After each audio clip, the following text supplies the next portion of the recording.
Picture this. You've just done the impossible. You've climbed Mount Everest, 29,000 feet of ice, wind, and questionable life choices, all the way to the top of the world.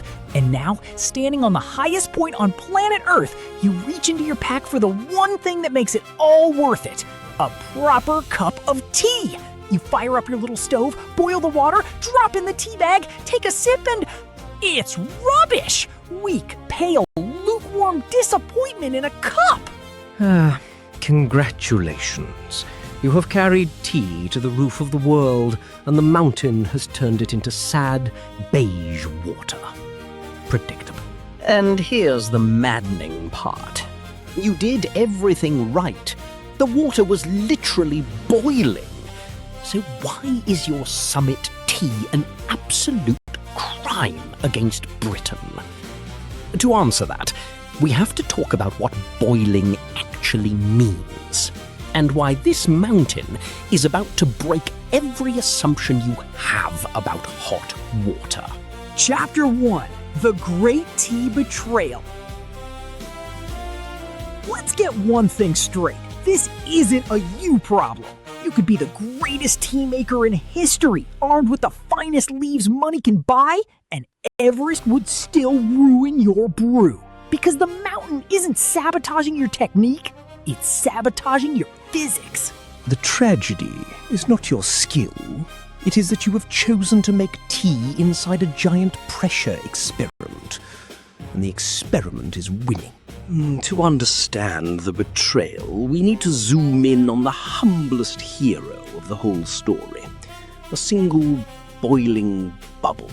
Chapter 2: What boiling actually means. Here's something nobody tells you. Boiling is not a temperature. We're all taught that water boils at 100 degrees Celsius, 212 Fahrenheit, and we treat that like a law of the universe. But it isn't. It's a coincidence of where you happen to be standing. Water boils when its molecules have enough energy to escape into the air as vapor. When the pressure pushing out from the water finally beats the pressure of the atmosphere pushing down on it. At sea level, the air is heavy. It's got the entire weight of the atmosphere pressing down on the surface of your water. So your water has to get all the way to 100 degrees before it can win that fight and start boiling. Think of the atmosphere as an enormous, invisible bouncer standing on the surface of your kettle, refusing to let a single molecule leave without the correct amount of energy. At sea level, that bouncer is huge, which means your water needs to be very hot to get past him. But what happens when you climb a mountain and the bouncer shrinks? Chapter 3: Why thin air changes everything. As you go up, the air gets thinner. There's less atmosphere stacked above you, so there's less weight pressing down. The air pressure drops, and when the pressure pressing down on your water drops, the water doesn't have to work as hard to boil. It can escape into vapor at a much lower temperature. At sea level, 100 degrees Celsius. But at the top of Everest, where the air pressure is only about a third of what it is down here, water boils at around 70 degrees Celsius. That's roughly 160 Fahrenheit. 70 degrees. On the summit, your kettle screams that it is boiling, and yet it is barely hot enough to make a hot water bottle blush. That's a 30-degree collapse. The difference between a proper brew and a beige tragedy, just from standing somewhere high. The bouncer got smaller, so the water gave up way too early. Chapter 4: The Lukewarm Lie. Now, here's the part that genuinely messes with your head. On Everest, your water is boiling, bubbling like mad, steam everywhere, every visual signal screaming, "I am extremely hot." And it's only 70 degrees, not hot enough to hurt you, barely hot enough to fog a mirror. We've spent our whole lives using boiling as a shortcut for as hot as water gets. And on a mountain, that shortcut is a straight-up lie. You have been raised to believe that bubbling means dangerous. Up here, the bubbles are all theatre. Furious, dramatic, and utterly lukewarm. Rather like a middle manager. The bubbles aren't telling you how hot the water is. They're only telling you the water has hit its boiling point. And that point just crashed through the floor. So your tea leaves are sitting in water that's putting on a big bubbly performance while secretly being about as warm as a nice bath. Chapter 5. Tea needs it hot. And this is where your poor tea gets betrayed. Making proper black tea is basically a tiny chemistry experiment, and the key ingredient is heat. Inside a tea leaf are all the good things: tannins, aromatic oils, caffeine, and the compounds that give tea its color, its strength, and that rich, satisfying flavor. To pull those compounds out of the leaf and into your water, a process called extraction, you need water that's genuinely hot. For black tea, ideally around 95 to 100 degrees Celsius. Hot water is a powerful solvent. It yanks the flavor out of the leaves fast and completely. But cooler water is lazy. At 70 degrees, it just doesn't have the energy to properly break into the leaf. The flavour is locked inside the leaf, and hot water is the key. On Everest, you are attempting to open the door with a key made of lukewarm disappointment. So you get pale, weak, under-extracted tea. The colour's thin, the flavour's flat, and the caffeine that's supposed to reward your heroic climb barely shows up. He didn't brew a cup of tea. He gently threatened some leaves with a warm bath. Chapter 6. A mountain of disappointment. And here's the cruel twist. You don't even need to reach the summit for the mountain to start ruining things.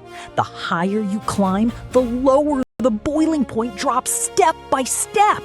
At Everest Base Camp, already a dizzying 17,000 feet up, water boils at about 83 degrees Celsius. Climb higher to the upper camps and it keeps falling into the 70s. By the summit, you're scraping around 70 degrees and your tea doesn't stand a chance. It is a sliding scale of sorrow. Every step upward is a step away from a decent cup of tea. The mountaineers are not chasing a peak. They are fleeing a good brew. It's not just tea, either. This is why cooking at altitude is a nightmare. Pasta, rice, eggs, anything that relies on genuinely hot water takes far longer, or simply never cooks right. The mountain doesn't just chill your tea, it sabotages your entire kitchen. Chapter 7. How to beat the mountain. So, is the summit brew doomed forever? Do we just accept defeat and sip our sad beige water? Absolutely not, because humans are clever, stubborn, and deeply unwilling to give up hot food. The problem was low pressure, so the solution is simple. Bring your own pressure. Enter the pressure cooker.